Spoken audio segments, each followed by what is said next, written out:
తిరుమల తిరుపతి దేవస్థానం ఇటీవల దేవుడి దగ్గరికి పోయారా అని మిమ్మల్ని అడుగుతున్నా. మీరందరూ ఒకటే గుర్తుపెట్టుకోవాలి, 1924 కల్తీ గీ జరిగింది అవునా కాదా అని మిమ్మల్ని అడుగుతున్నా. నాసి రకం ప్రసాదం తయారైందా లేదని అడుగుతున్నా. రిపోర్ట్లు వచ్చాయి.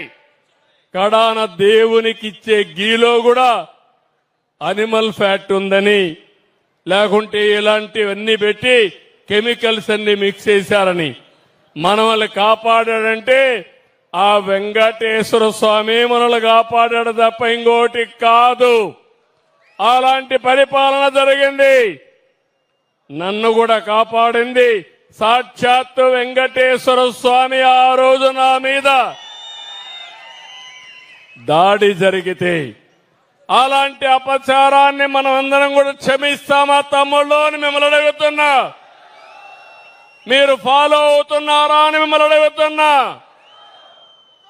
అలాంటి దేవుడు మన రాష్ట్రంలో ఉండడం, కలియుగ దేవుడు వెంకటేశ్వర స్వామి, ఆ వెంకటేశ్వర స్వామి మన రాష్ట్రంలో ఉండడం మనందరి అదృష్టం. ఆ దేవుడి యొక్క పవిత్రత కాపాడడం మనందరి బాధ్యత అవునా కాదా అని మిమ్మల్ని అడుగుతున్నా.